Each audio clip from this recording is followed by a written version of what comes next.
Isaías capítulo 40, versículos 4 e versículos 5. Glória a Deus. Todo vale será aterrado e nivelados, todos os montes e outeiros, e o que é tortuoso será retificado, e os lugares escabrosos aplanados. A glória do Senhor se manifestará e toda a carne haverá, pois a boca do Senhor o disse. Há uma outra versão, da versão atualizada, que diz, Almeida e atualizado, que diz: todo vale será levantado, e todos os montes e colinas serão nivelados. Os terrenos acidentados se tornarão planos, e as escarpas serão aplanadas. A glória do Senhor será revelada, e juntas, diga assim, juntas, as pessoas haverão, pois é o Senhor quem fala. Amém? Irmãos, eu quero, esses dias, uma manhã dessa, eu estava meditando sobre umas experiências que eu tive no serviço militar, e eu quero falar a você nessa noite. Quero começar a introduzir uma palavra de cunho espiritual, mas eu quero aproveitar o aprendizado que eu tive naquilo que eu chamo de instruções da vida na caserna. Caserna é uma nomenclatura, uma terminologia que os militares, especialmente os militares das Forças Armadas, utilizam para dizer que é o lugar, a casa do soldado, o lugar onde o soldado fica, e é de fato uma casa mesmo, porque eles moram ali, muitos moram ali.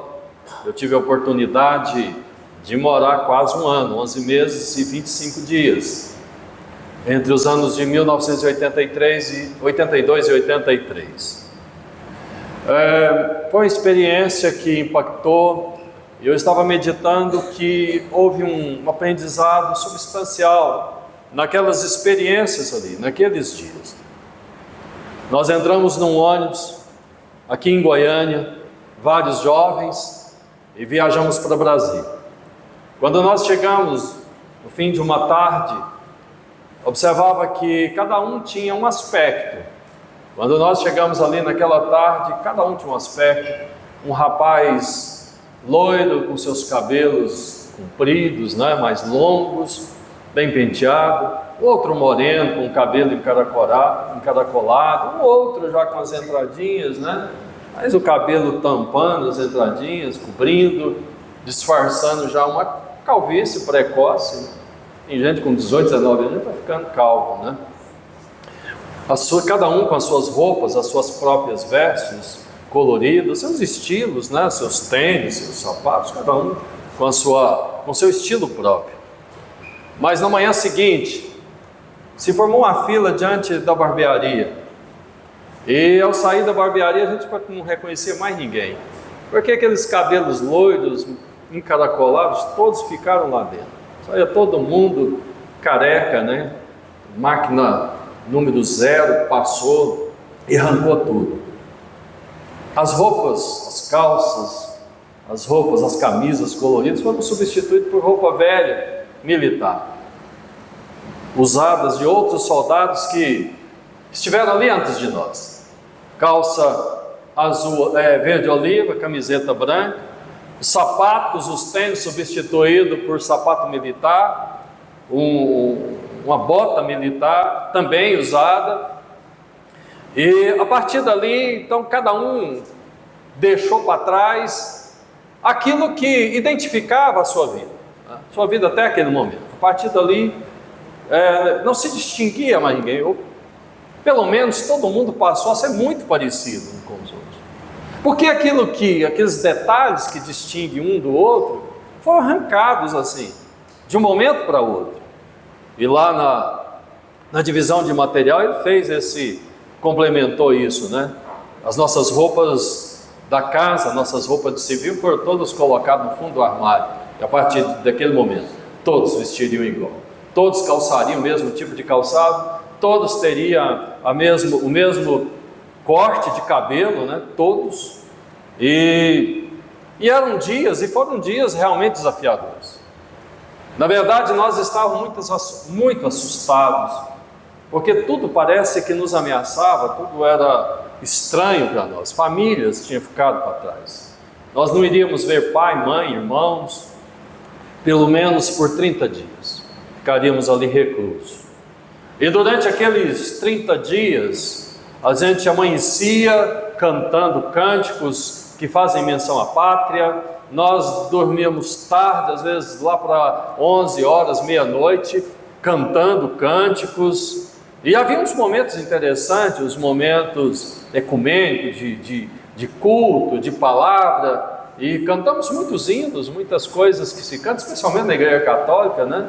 Aquelas músicas do Padre Zezinho, né? Eles cantavam muito, muito mesmo. Eles levavam muito para esse lado, né? Daquelas melodias, né? Daquelas canções, chamada Canção de São Francisco. E nós ficamos ali durante aquele período. Era um período intensivo, um período de aplainar mesmo, um período de retirar. Eu entendia que eles estavam espremendo a gente, retirando aquilo que era o nosso conceito da vida civil. Aquele negócio, horários não existiam, né? Era o horário que eles determinavam, todos saíam juntos, todos voltavam juntos, todos dormiam no mesmo horário, as lâmpadas se apagavam, pela manhã as lâmpadas se acendiam, todos tinham que acordar, todos escovavam os dentes, todos tomavam banho ao mesmo tempo, todos iam ao refeitório juntos, até os talheres eram os mesmos, né? Os copos iguais de plástico. E havia conflito, sim, havia muito conflito. Às vezes, logo pela manhã, antes mesmo de escovar o dente, já tinha gente brigando. Socos, pontapés, às vezes o sangue era derramado de bocas e narizes, né? E só que tem um detalhe, logo as pessoas, tanto que bateu quanto que apanhou, ia lá, lavava o rosto, disfarçava as feridas, limpava e saía pela mesma porta para o refeitório, para tomar o seu café, para almoçar. Os quartos, era apenas um quarto para 220 homens, camas eram de 3 andares, colocada uma com 40 centímetros, 50 centímetros uma da outra. Então nós ficávamos empilhados na vertical, muito próximos na horizontal. E aquelas brigas, é interessante que aqueles conflitos, aqueles litígios, eles eram deixados para lá, era como se fosse uma coisa que fazia parte, tanto o que apanhou, o que bateu, o que apanhou era como se tivesse um código de ética não combinado, né? Nenhum iria chegar um superior e falar: olha, meu colega me deu um soco, me bateu, me deu um chute, tirou sangue de mim. Não. Ninguém fazia uma denúncia, uma acusação de agressão, não. E se porventura dormisse em camas bem um ao lado do outro, não era porque brigaram ou um apanhou, o outro bateu, que agora vou mudar de cama porque tem o meu inimigo aqui do meu lado, vou ficar numa cama mais longe do meu colega, que é agressivo, que é violento, que não. Continuava deitados um ao lado do outro.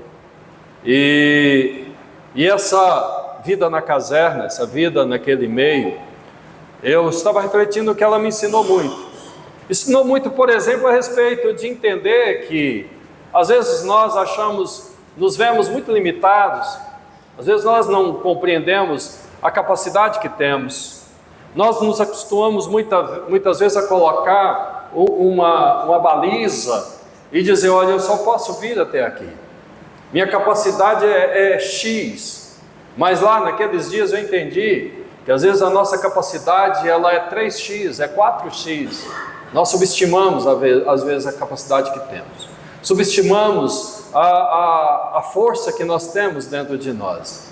E aquelas pessoas, eles fazem isso exatamente para arrancar de você, para fazer você entender que às vezes que você é mais forte do que o que você imagina. E eles vão fazer de tudo que você pode imaginar para aflorar esse tipo de entendimento. Às vezes você vai passar fome, às vezes você vai passar muito frio. Teve um momento de passar tanto frio, mas tanto frio, eu pensava: bem, vou morrer de frio. Mas descobri que poderia sobreviver àquele frio, poderia sobreviver, às vezes até humilhações, situações bastante estranhas. E eu entendi que naquele lugar eu aprendi muitas coisas a respeito de mim mesmo, especialmente a respeito de mim mesmo. Mas eu entendo também que aquilo que eu aprendi ali, na vida na caserna, pode ensinar muito a nós. Pode ensinar, por exemplo, famílias que estão em conflitos, em litígios. Há irmãos que estão em litígios.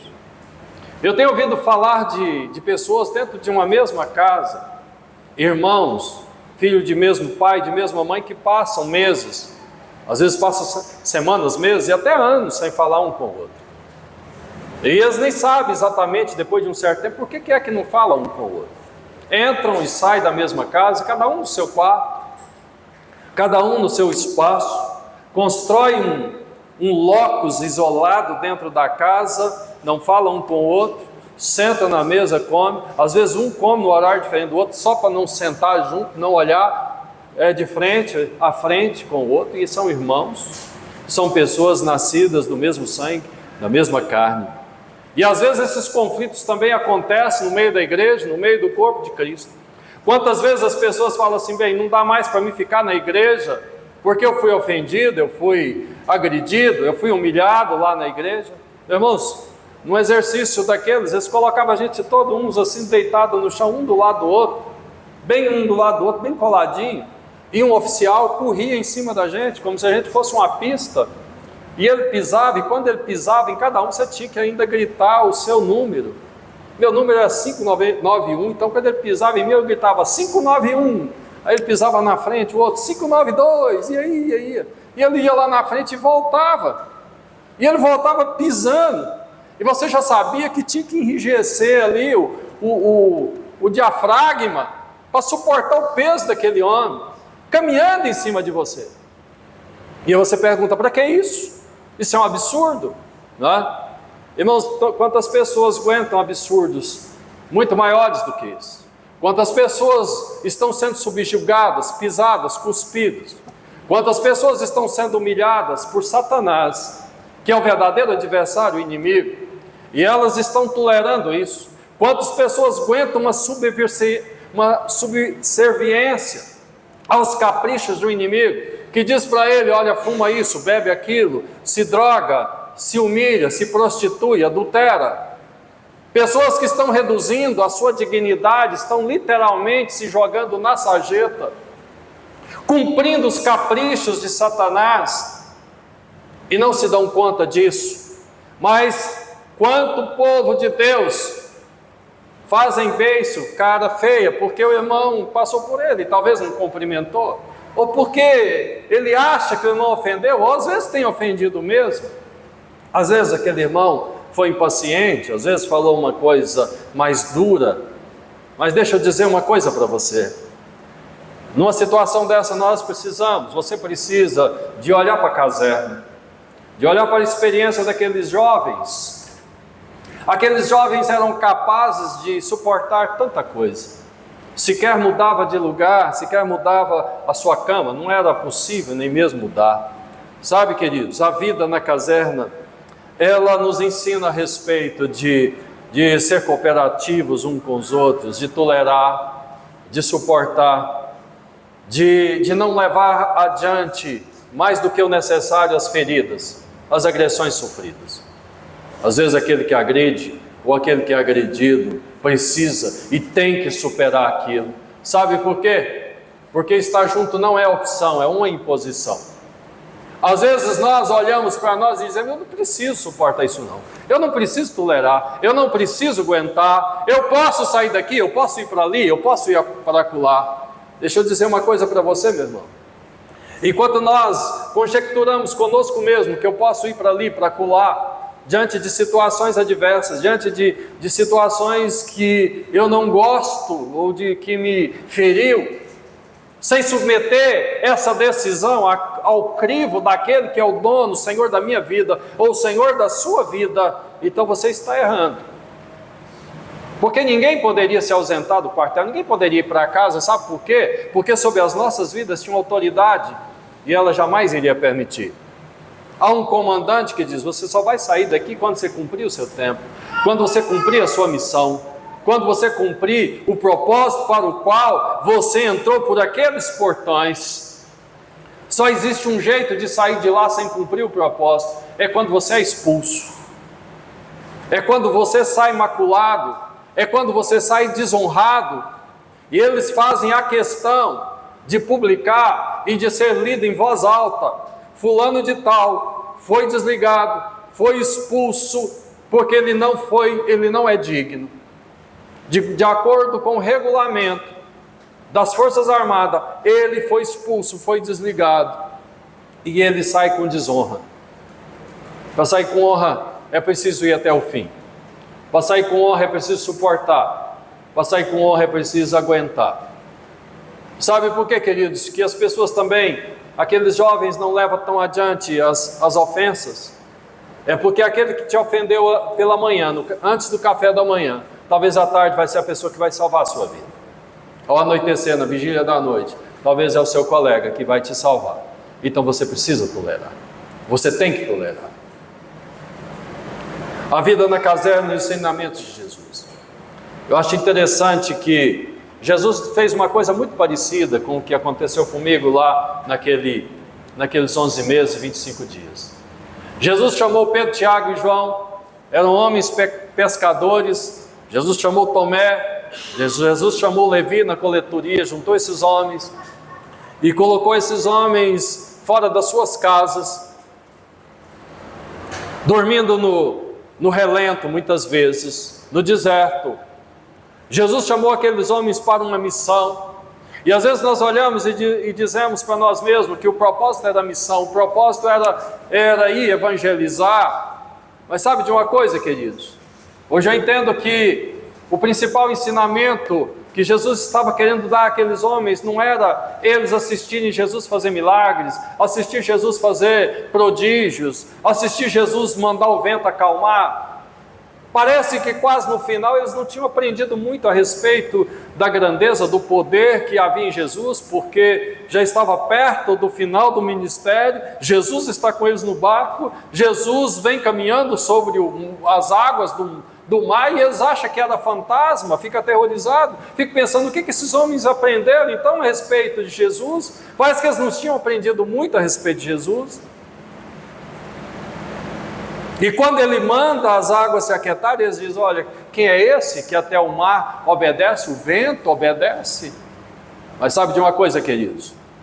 Eu entendo que a principal instrução que Jesus estava dando àqueles seus discípulos é que eles precisavam aprender a conviver. Eles precisavam aprender a andar juntos. Eles precisavam aprender a lidar com as suas expectativas. Criamos muitas expectativas nas questões da nossa vida natural, mas também criamos muitas expectativas nas questões espirituais. Sim ou não? Quando eu saí da minha casa hoje, quando eu estava ali me preparando para essa mensagem, a minha preocupação maior era lidar com as minhas expectativas. Eu não posso chegar aqui, subir esse púlpito e chegar nessa plataforma aqui, nesse púlpito, com muitas expectativas, pensando assim: vou pregar uma mensagem e o irmão vai ser quebrantado ali, o outro vai chorar, o outro vai falar em línguas estranhas, o outro isso. Pode ser que enquanto eu esteja pregando, alguém esteja cochilando e dormindo lá no banco. E eu preciso lidar com isso. Eu não posso perder a minha compostura, eu não posso perder a minha espiritualidade. Sabe por quê, queridos? Porque todas as vezes que nós criamos expectativas de sucesso, nós vamos ser frustrados. Anota isso aí. Todas as vezes que você criar uma expectativa sua, humana, de sucesso, você vai, e se o Espírito de Deus tiver um projeto para a sua vida especial, ele vai te frustrar, ele vai te deixar só. Sabe por quê? Porque a glória é dele e não é de homem. A glória não é minha, é do Espírito do Senhor. Se há sucesso para ser identificado, para ser considerado aqui, é o do Senhor, é Ele que é o dono da palavra. A palavra precisa falar comigo, ela precisa me impactar. Não necessariamente ela tem que impactar você ou você Primeiro ela impacta a mim, depois ela vai impactar você. E se ela não me impactar, eu sei que ela não vai te impactar também. É maravilhoso quando nós subimos ao púlpito e irmãos começam a ministrar: Senhor, abençoe esse pregador. Sim ou não, pastor Ricardo? Pastor Evanilson, não é? Maravilhoso. Mãozinhas levantadas assim, e você olha: poxa vida, eu tenho nessa noite, eu tenho nessa palavra aqui, eu tenho gente aqui do meu lado, eu tenho pessoas que estão batalhando comigo. Nós vemos isso muito nos encontros, e eu sinto falta disso, porque tantas vezes nós estamos pregando e as pessoas estão olhando para nós assim: será, quando é que esse pastor vai parar com essa pregação? Eu estou olhando o relógio aqui e ali. Mas quando nós olhamos e percebemos que tem alguém que está velando, que está militando, e isso é espiritual, irmãos, isso vem de Deus. Você sabia disso? Jesus, no momento difícil, caótico da sua vida, do seu ministério, momento crucial, ele estava orando, ele estava falando com Deus, e ele se incomoda de tal maneira que 2 vezes, 3 vezes, ele vai até os seus discípulos que estavam distante dele e diz: vocês não podem orar? Não pode vigiar comigo nem uma hora? Por nenhuma hora vocês podem estar em conexão comigo nesse momento difícil da minha vida? O ministério existe sempre o desafio da solidão, existe sempre o desafio de você se sentir abandonado, e Jesus se sentiu abandonado, e ele se sentiu abandonado não só pelos seus discípulos, pelos seus apóstolos, mas Jesus se sente abandonado pelo próprio Pai. Lá na cruz ele diz: Eloi, Eloi, lama sabachthani, que quer dizer: Deus meu, por que me abandonaste? Sabe, queridos, nós nos sentimos abandonados tantas vezes, nós nos sentimos frustrados tantas vezes, nós nos sentimos feridos tantas vezes, e aqueles que mais ferem, a ferida mais doída, são as feridas dos mais próximos, são as feridas daqueles que nós amamos, daqueles que nós entendemos que nos ama. São essas as feridas.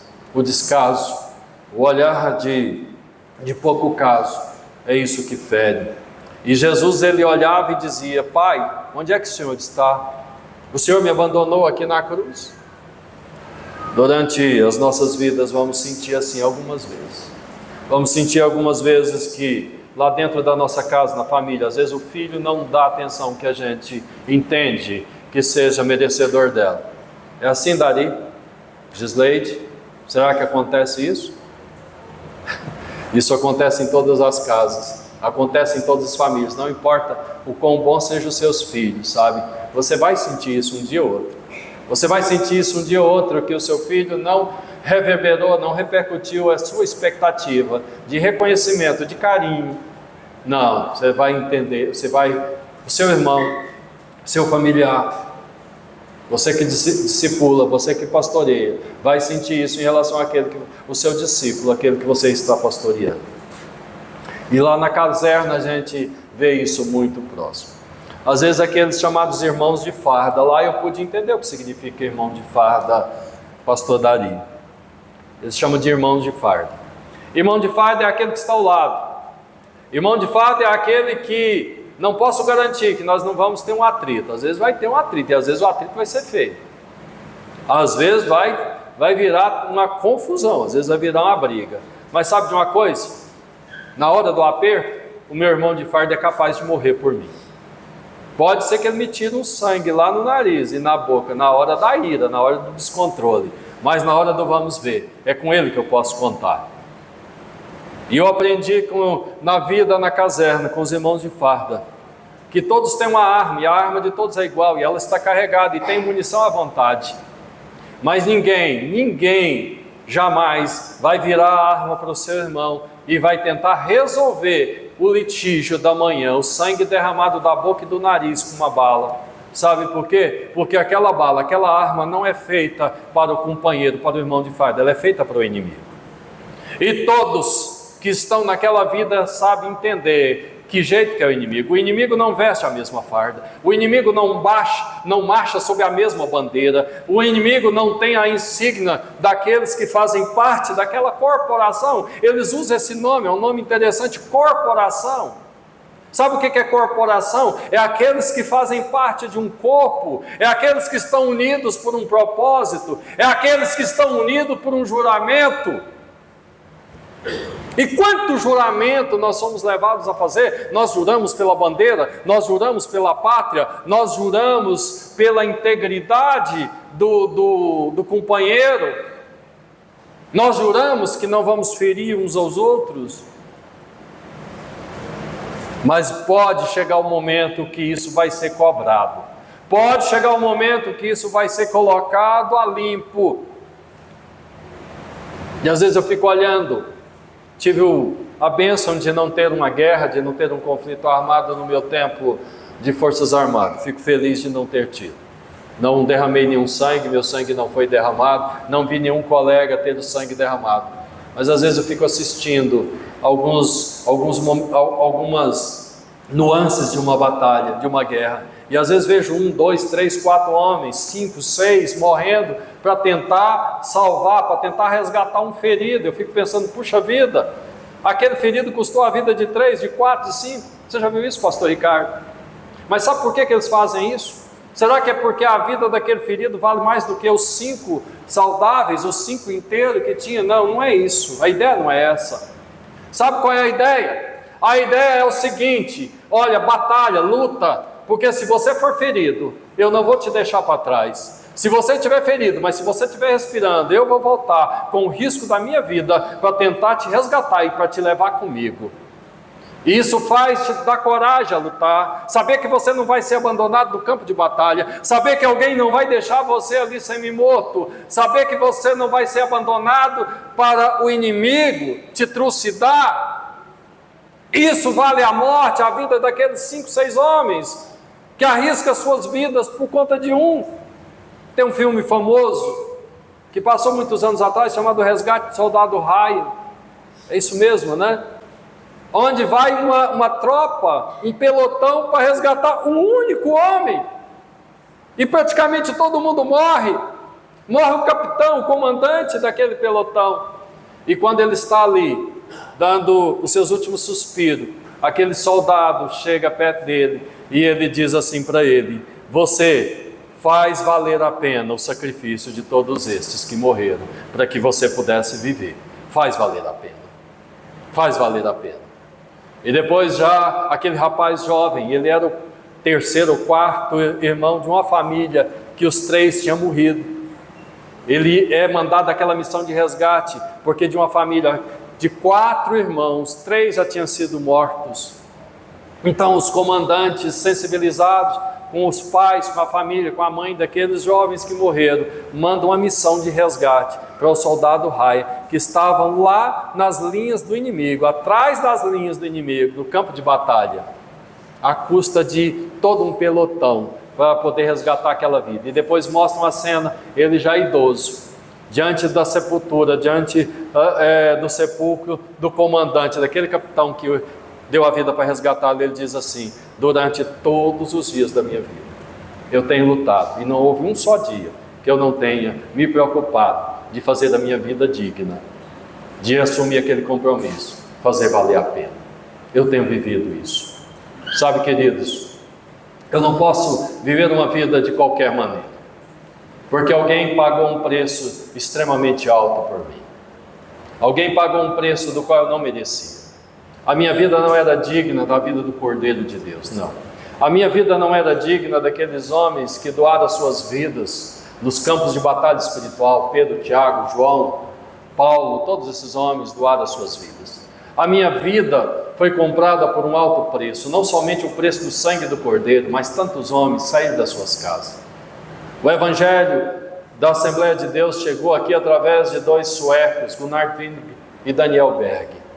Esses homens saíram da sua pátria, saíram da Europa, saíram de um país de um clima frio para vir para um país muito quente. E não chegaram no sul do país, onde o clima é mais ameno, parecido com o deles. Não, eles chegaram no Pará, lá em Belém. E esses homens começaram a ministrar lá. Esses homens foram rejeitados pela igreja brasileira.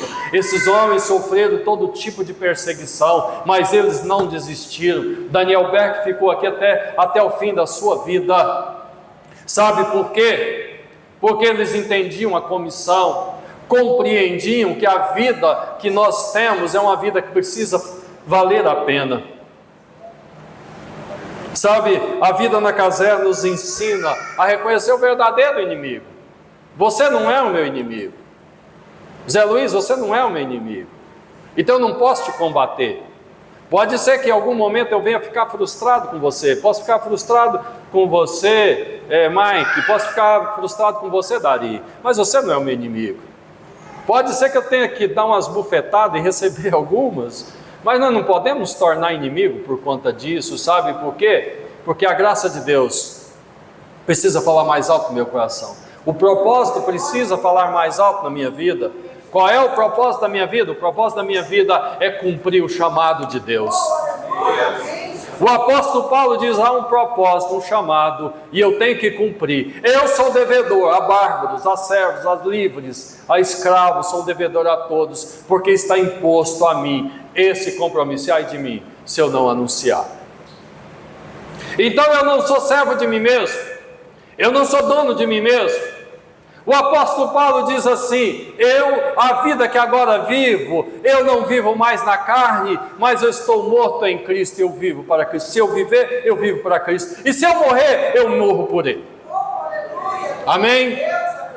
Enquanto nós não entendemos isso, nós não compreendemos o que é Evangelho. Enquanto nós não compreendemos isso, nós vamos ficar cheios de lamúrias, de mimis, de reclamações, e dizendo: a vida espiritual é difícil. Difícil nada, queridos. Nós estamos vivendo num país maravilhoso, nós estamos vivendo num país que ainda é democrático, nós estamos vivendo num país, e a gente se esforça muito que continue assim, mas quantos outros estão vivendo sob o domínio do terror, da violência? O pastor Ricardo estava dando um testemunho aqui hoje, da esposa de um pastor que foi morto lá na África ou na Ásia. Ele foi morto, e a esposa dele veio para o Brasil. Agora ele está dizendo: eu tenho que voltar. Eles mataram aquele homem, no Quênia. Eles mataram aquele homem, eles queimaram ele dentro do próprio carro, destruíram a vida dele, destruíram o corpo dele depois de morto, e a esposa está dizendo: eu preciso voltar, eu tenho que ir lá, há uma imposição em mim. Sabe, amados, há um versículo em Isaías capítulo 40, dois versículos nós lemos, quando nós começamos a mensagem: todo vale será levantado. Tem algum vale aqui, queridos? Todos os caminhos tenebrosos, todos os vales profundos serão aterrados. Às vezes é assim que nós sentimos, quando nós chegamos na congregação: olha, há um buraco dentro de mim, eu estou carente, eu estou aflito, eu estou necessitado, eu estou muito ferido. É assim que muitos de nós chegamos à congregação, sim ou não? Quando a minha família chegou em 1977, é exatamente assim que nós estávamos. Nossa família estava destruída, nossa família estava completamente dilacerada por espíritos malignos. Nós vínhamos das trevas, da vida da Umbanda, da Candomblé, de demônios que assediavam, que perturbavam, que oprimia, que dominava, que visitava a gente quando estava dormindo, que ameaçava. Mas quando nós chegamos no Evangelho, a graça de Deus vai sendo depositada na nossa vida, e nós vamos crescendo, pastor Dari. Nós vamos nos tornando montes, nós vamos nos tornando outeiros, nós vamos nos tornando colinas. Sabe por quê? Porque nós somos depósito da graça de Deus na nossa vida. Há somente dois tipos de pessoa aqui nessa noite: ou você é vale, ou você é buraco, ou você é escarpa, ou você é um lugar que está ferido, profundo, ou você é monte outeiro. Amém? Não há meio termo. Às vezes a gente fica pensando: não, eu sou meio termo, eu não sou nem vazio e não sou nem cheio. A Bíblia diz que não existe meio termo. Não, ou você é frio ou você é quente, ou você está cheio da graça de Deus ou você está carente da graça de Deus. Amém? Quantos montes e quantos outeiros e quantas colinas nós temos aqui nessa noite? Levanta a mão e diga: graças a Deus, porque eu estou cheio da graça, eu estou cheio da unção, eu estou cheio da provisão de Deus. Amém? Mas seja verdadeiro, seja honesto, não seja dissimulado, diga: eu sou sou outeiro, eu sou colina, tem muita coisa em mim, tem muita unção na minha vida, tem muito conteúdo espiritual sobre mim. Ou você olha para dentro de você e não vê nada disso, não vê unção, você não vê alegria do Espírito, você não vê palavra, você não vê ministério, você não vê dons espirituais, então você é um buraco, é uma escarpa, está ferido. Mas essa palavra diz que aos montes dos outeiros vão ser nivelados. Tem uma máquina niveladora do Espírito de Deus passando na igreja e está dizendo: está sobrando aí colina, está sobrando aí outeiro, então deixa eu cortar um pouquinho aqui, porque está faltando ali. Amém? Está faltando no irmão que está sentado do seu lado, está faltando naquele seu vizinho, está faltando naquele que está triste, está amargurado, está abatido. Eu preciso tirar um pouquinho de você aqui. Aleluia, glória a Deus, amém? As escarpas serão aplanadas, a glória do Senhor será revelada, e juntas as pessoas haverão, pois é o Senhor quem fala. Juntas. Não dá para ficar juntos sendo tão diferente, pastor Ricardo. Sabe por que eles pegam as pessoas e arrancam aqueles cabelos bonitos, penteadinhos? Você não precisa gastar tempo mais com pente aqui. Você não precisa nem de espelho, porque todo dia você vai estar do mesmo jeito, não tem um cabelo fora do lugar, eles rapa. Sabe para quê? Primeiro é para a gente ficar muito parecido um com o outro. O riquinho, o rapaz de classe média e aquele que veio da favela, dorme um lado do outro, come da mesma comida, veste a mesma roupa, calça o mesmo tipo de sapato. Isso é ser igual. Deus não nos chamou para ficar nos nossos quartos, nas nossas casas fechadas, nos nossos quartinhos, com os nossos aparelhos eletrônicos ali, distraídos, não, porque tem alguém que não dispõe de nada disso, tem alguém triste, tem alguém amargurado, então ele diz: sai do seu quarto, sai do seu isolamento e venha compartilhar a graça. O Altair estava dando um testemunho anteontem, quando eu estava lá na casa da minha mãe. Ele diz: olha, eu tenho ido para o centro da cidade, para a Avenida Goiás, e às vezes eu encontro uma pessoa caída lá no chão, deitada, eu vou lá. Ele diz: só essa semana encontrei dois homens, e um estava aparentemente até bem vestido, não estava nem parecendo muito com alguém de rua, estava com um casaco de couro, mas estava deitado lá no chão.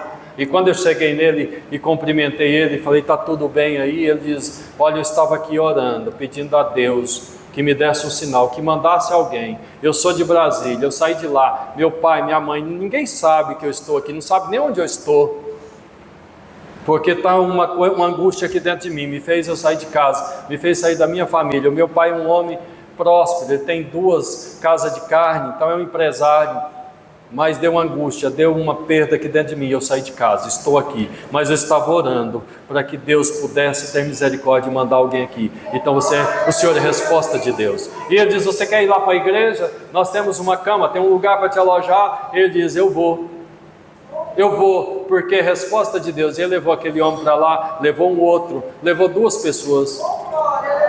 Sabe, amados, é isso que significa outeiro sendo aplanado, a máquina nivelando e tirando aquilo que está sobrando. A minha mãe diz assim: me preocupo com o Altair, ele se desgasta demais, ele é pastor, ele não é de tempo integral, ele trabalha sábado, domingo, feriado, para poder estar livre para pregar o evangelho, para estar livre, para servir durante toda a semana. 6 horas da manhã, às vezes ele está lá na igreja, 7 horas. Ontem ele estava aqui depois de ter tido um trabalho lá na igreja com jovens. Mas deixa eu dizer uma coisa para a senhora: não se preocupe, porque os montes têm sobrando. Se preocupe com os vales, se preocupe com os buracos, com as escarpas, com as veredas profundas. É com essas que nós devemos nos preocupar. Com aquele que está ressentido, amargurado, com aquele que está vazio, com aquele que saiu de casa e está no meio da rua e não sabe nem o porquê, com aquele que está na sarjeta, com aquele que está no buraco, porque todos aqueles que estão se desgastando Eles estão recebendo, porque a graça de Deus vai suprindo, a graça de Deus vai depositando, a graça de Deus vai nutrindo e vai multiplicando, e Deus multiplica, sabe por quê? Porque é assim que o Evangelho faz nas nossas vidas. Jesus procurou nivelar os seus discípulos. Às vezes nós não entendemos quem somos, de qual espírito nós somos. Amém, queridos? Às vezes nós olhamos para as pessoas e ficamos: Senhor, olha, manda fogo ali, queima esse, queima aquele outro. Quantas orações são feitas nas madrugadas, insistindo para Deus ser juízo e justiça? Sim ou não? Quanto crente gasta muito tempo: Senhor, olha para mim, Senhor, usa, Senhor, ó a tua mão, o teu braço forte, a tua destra, o teu cajado, vai lá, Senhor, fere aquele irmão, ele me ofendeu, ele me feriu, ele me magoou, olha, Senhor, como eu sou teu servo, sou fiel, eu não mereço isso, não mereço essa ofensa, não mereço essa atitude daquele irmão, daquela pessoa, olha, Senhor, olha a minha causa. Mas os discípulos de Jesus às vezes queriam: Jesus, podemos orar e pedir fogo do céu? Interessante, né? Eles não pediram para orar e mandar acalmar o vento do mar, não. Eles queriam mandar fogo em cima do samaritano. Eles não falaram: Jesus, deixa nós orar para expulsar esse demônio, não. Deixa nós orarmos para curar esses leprosos, não. Jesus, nós podemos orar para que desça fogo do céu e queima esses pecadores? É assim que muitas vezes nós entendemos o Evangelho. Às vezes nós ficamos preocupados: qual é a nossa posição, se ela vai ser digna, ou mais digna, ou menos digna. Senhor, me permita que lá no céu eu sento à direita ou sento à esquerda, me permita que lá no céu eu fique num lugar bem honrado, bem próximo do Cordeiro de Deus. Eu já estou concluindo essa palavra, mas deixa eu dizer uma coisa para você: tem muita gente que vai ficar decepcionado, mas muito frustrado. Não sei se é possível ficar frustrado lá no céu, mas eu acho que é. Porque a Bíblia diz que há galardões que serão distribuídos. Quando nós chegarmos diante da mesa do Cordeiro, nas bodas do Cordeiro, a Bíblia diz que o Senhor vai chamar e vai entregar galardão. E tem gente que vai ficar de olho numa coroa mais bela do que a outra, que está lá e pensando: essa é minha. Com certeza essa é minha, porque lá na terra eu fui muito fluente, eu fui até mesmo aplaudido, as pessoas até choravam enquanto eu pregava. E às vezes ele vai ficar frustrado, porque um nome será chamado de uma pessoa que muitas vezes era quase que desconhecida na igreja, na congregação, caladinho no seu canto, fazendo em silêncio, fazendo tantas coisas na humildade. Nós precisamos de pessoas acudindo, pessoas necessitadas. Às vezes eu fico olhando para a igreja e fico pensando: e quando chegar alguém aqui realmente quebrado? Volta e meia chega alguém quebrado aqui, sim ou não, irmãos? Volta e meia chega alguém aqui desesperado. Volta e meia chega alguém aqui realmente com um vazio profundo na alma, com desespero. Eu pensei: agora, quem vai cuidar dessa pessoa? Pastor Dari, fico pensando: quem vai cuidar desse? Dia desse um pastor, tem uns 15 dias, eu não conheço, ele mandou uma mensagem dizendo: você é o pastor Ailton, né? Eu falei: sou o pastor Ailton. Olha, o pastor fulano de tal me indicou o senhor, porque aí o senhor está aí na Vila Brasília e tem uma pessoa, um parente da minha esposa, essa pessoa está no alcoolismo, nas drogas, e ele precisa de uma igreja. Não sei se está nas drogas, disse que está no alcoolismo, mas foi assim a história que ele me contou. Será que eu poderia indicar essa pessoa para o senhor cuidar? E eu disse para ele: pode indicar sim, pastor, pode indicar, pode mandar que nós vamos cuidar. Mas isso é muito sério, porque não pode entrar por estas portas alguém que chega aqui e de repente fica abandonado, fica ali num canto. Sequer alguém chega nele e pergunta: vem cá, quem é você? Você está precisando de alguma coisa? Então nós queremos ser colinas e montes, e achamos que colinas e montes é só para ser visto. Olha, porque um monte, uma colina, todo mundo vai ver. Olha que colina bonita, olha que monte maravilhoso. Mas ser colina e monte não é para ninguém ver, querido. Ser colina e monte é para produzir matéria-prima, para encher becos, para encher valados, para encher escarpas, para ser nivelado, para deixar o Espírito Santo cortar e dizer: espalha essa matéria-prima aí e enche buracos vazios e alegra corações que estão desesperados. Amém? Como nós podemos falar do amor de Deus, queridos, se o que mais Ele encontra às vezes dentro de nós é reclamações, é orgulho, contendas, mágoas, facções, dissensões? Como nós podemos trazer uma palavra para aquele que está em desespero se o que tiver dentro de nós é orgulho, vaidade? Queriam ser maior? Então Jesus pega uma bacia, pega uma toalha, lava os pés de cada um daqueles homens e diz assim: não queira ser maior, porque aquele que quiser maior será o menor. Quer ser maior? Então seja o que mais serve. Amém? Sabe quem é que vai ser maior lá na eternidade? É aquele que mais servir, é aquele que mais for útil à causa do Evangelho, é aquele que mais pregar, é aquele que mais resgatar vidas. Às vezes eu posso subir aqui nesse púlpito e posso pregar uma mensagem, não porque arde algo aqui dentro do meu coração que quero dividir com as pessoas. Às vezes o que está dentro do meu coração é um desejo de que eu seja ouvido, que seja visto, e que você olhe para mim e diz: nossa, que pastor, ele prega bem, que mensagem maravilhosa. Mas quando são 2 ou 3 pessoas, aí eu estou fora. Quando é alguém que está deitado lá na sarjeta, eu estou fora. Quando é alguém que está destruído, marginalizado, eu estou fora. Meu irmão, para de dizer assim: eu não tenho vocação para pregar. Você conhece o que está escrito nesse livro? Se você não conhece, está aqui na igreja há mais do que 6 meses, então tem algo muito errado com você. Eu preciso conhecer. Você está aqui há anos e não sabe o que está escrito aqui? Não tem a capacidade de pregar para alguém que está em desespero? Não tem a capacidade para acudir alguém que está destruído? Então tem alguma coisa muito errada. Você precisa deixar-se convencer do Espírito de Deus. Ou você é monte, ou você é outeiro, ou você é um buraco, você é uma vereda profunda. Está entendendo o que eu estou dizendo hoje? O versículo 5 diz assim: é o Senhor quem fala, é o Senhor que está falando hoje. Nós não podemos viver uma vida aqui de qualquer forma. Eu não posso viver uma vida sob a bandeira de Cristo, mas esconder as minhas armas, pastor Ricardo. Eu tenho que usar minhas armas. Uma coisa que a gente fazia todos os dias, era untar a arma, desmontar, tirava tudo, limpava, passava uma escova por dentro, depois passava uma flanela, passava óleo, untava tudo aquilo. Sabe por quê, pastor Ricardo? Porque num momento qualquer a gente precisava de colocar aquilo em prática, e essa arma não podia elencar, ela não podia falhar. A minha vida dependia disso, a vida do meu colega dependia dela disparar no tempo certo, e eu precisava saber usá-la. Nós praticávamos tiro, e gastava muita munição, porque na hora do combate você precisa saber usar a arma que você tem. Você tem uma arma na mão? Quanto tem uma arma na mão?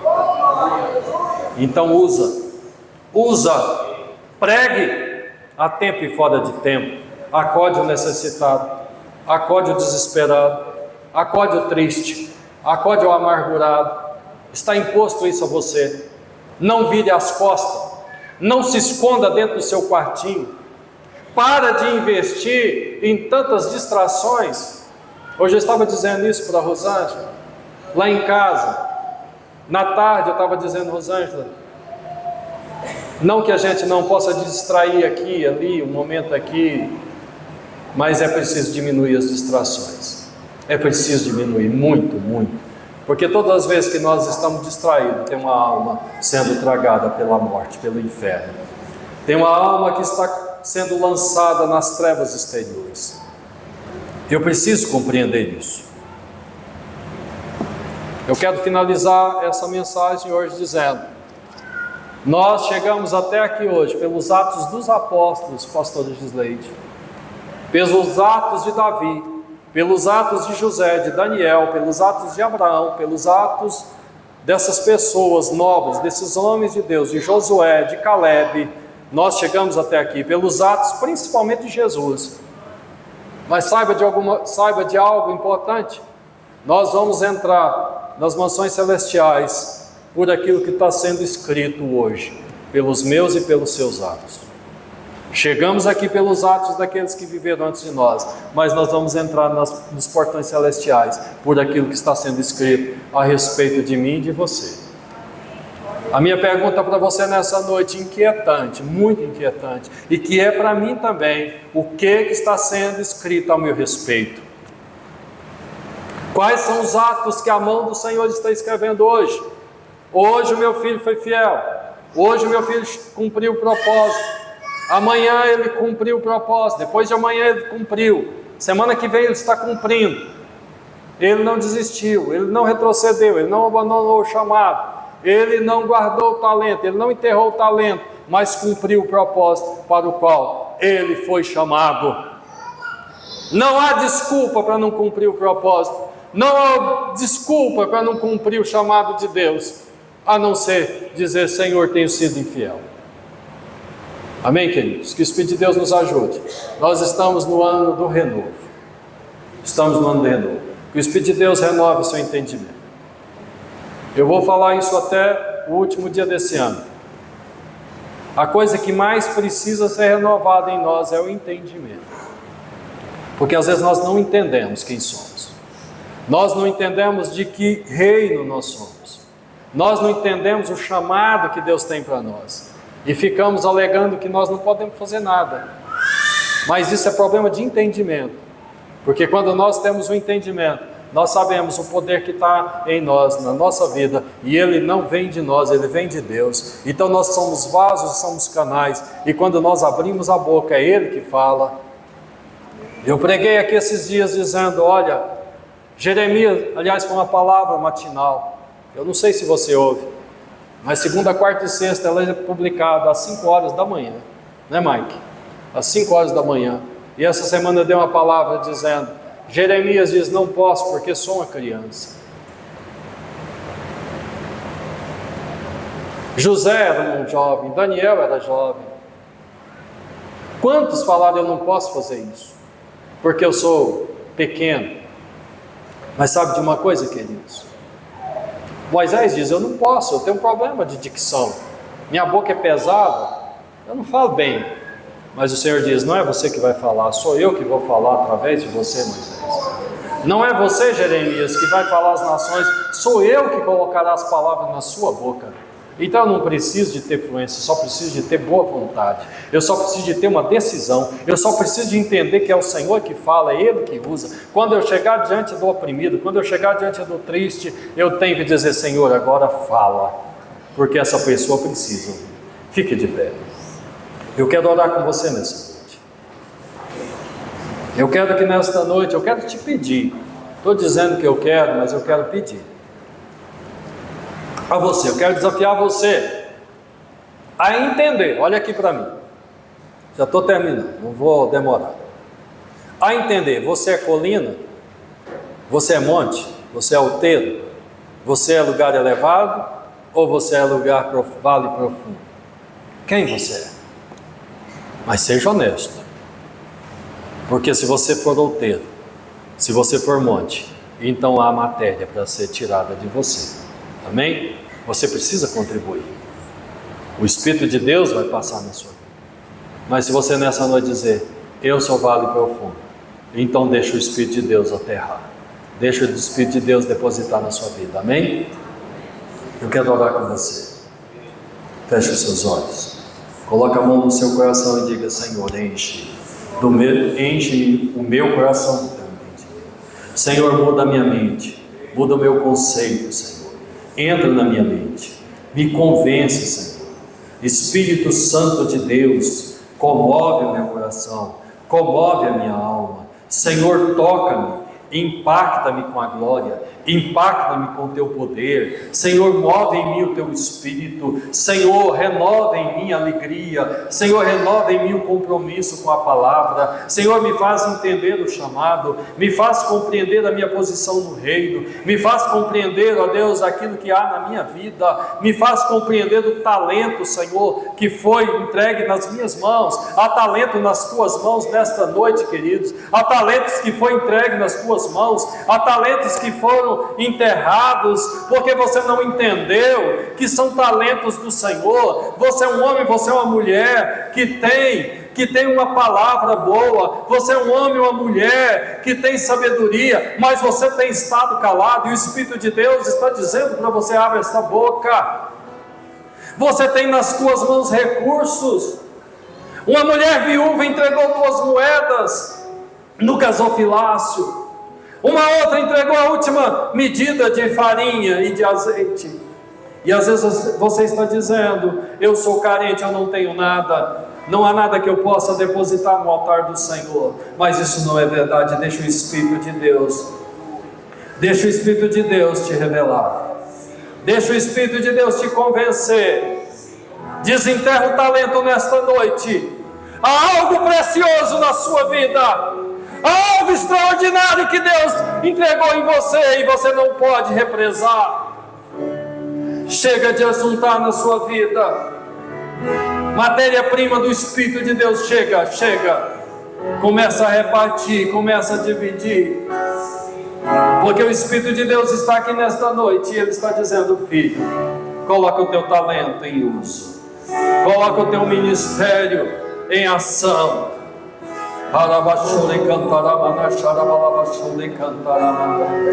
Deixa o Espírito de Deus te usar, meu irmão. Deixa o Espírito de Deus usar você lá na sua casa. Abra as portas da sua casa, convida os seus vizinhos. Ah, santo e poderoso Deus, o reino de Deus é semelhante a uma mulher que perdeu um talento e chamou as suas vizinhas e diz: vamos procurar o talento. Aleluias. E quando ela acha o talento, ela convida todos os seus vizinhos, diz: vamos nos alegrar, porque o talento estava perdido e agora eu encontrei. Quando você perceber o talento que você tem nas suas mãos, não esconda, chama os teus vizinhos, chama os teus colegas e diz: vamos lá em casa, porque há uma palavra de Deus para a sua vida, há uma ministração da palavra de Deus para a sua vida. Às vezes você diz: eu não tenho oportunidade de pregar lá no púlpito daquela igreja, tem tantos pastores, tem tantos pastores, tem tantos homens de Deus. Mas você pode pregar lá no seu trabalho, você pode pregar na rua, você pode pregar na esquina, você pode pregar, aleluias, você pode pregar para os seus filhos. Qual foi a última vez que você convocou os seus filhos para falar do Evangelho para eles? Qual foi a última vez que você fez uma oração dentro da sua casa, com a sua família reunida, e diz a eles: filhos, eu sou homem de Deus, eu sou mulher de Deus, e eu tenho uma palavra para você, eu tenho uma ministração, eu tenho um som na minha vida que eu quero repartir com você hoje. Quantas vezes você fez isso? Como você tem feito isso? E às vezes você não compreende, porque os seus filhos têm se afastado do Evangelho. Mas eu te pergunto: quem é o sacerdote lá na sua casa? Deixa o Espírito de Deus te renovar.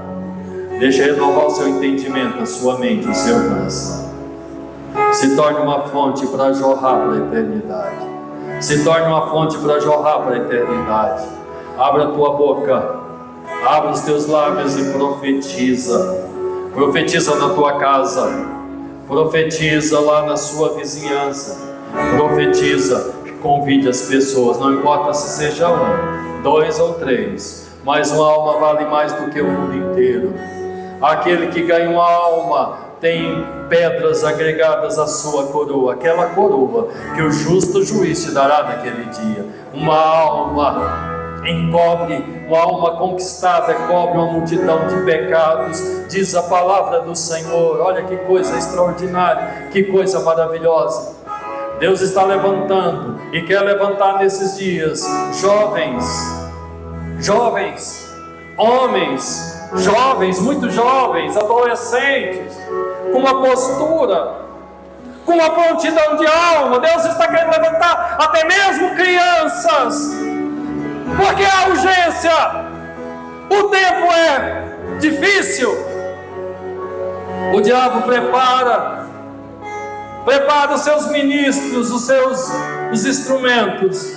E quantos instrumentos Deus tem nesse dia de hoje, nessa noite, nesse lugar? E você abre a sua boca e diz: Senhor, eu estou aqui, envia-me a mim. A quem enviarei? Quem há de ir por nós? Essa é a voz que ecoava lá no céu. Mas nesta noite o Espírito de Deus está perguntando aqui nesse lugar: quem enviarei? Quem há de ir por mim? Quem enviaremos? Quem há de ir por nós? Quem vai pregar? Aquele que está prestes a destruir a sua vida, a ceifar a sua vida. Aquele que está nas drogas, na bebida, no alcoolismo. O Espírito de Deus está perguntando: quem é que vai? É eu? É você? Quero perguntar: tem alguém aqui nesta noite que quer entregar a sua vida ao Senhoria de Jesus? Então, nesse lugar, ainda não fez uma aliança que o Senhor quer fazer agora, sai do seu lugar, vem aqui, eu quero orar para você. Tem alguém que está afastado dos caminhos do Senhor e quer reconciliar com Ele hoje? Sai do seu lugar e vem aqui à frente. Tem alguém que se sente totalmente fracassado e dominado e quer nesta noite ser colocado com seus pés em cima de uma rocha? Sai do seu lugar, vem aqui, eu quero orar por você. O Espírito de Deus vai mudar a sua vida, e vai mudar hoje, e vai mudar agora. Amém? Eu não vou insistir. Não é pela força, não é pelo argumento da carne nem do homem, mas é pelo Espírito, Senhor. Se não há, que Deus te abençoe, o Espírito do Senhor te abençoe grandemente, em nome de Jesus. Amém? Deus abençoe você. Pastor Aurélio.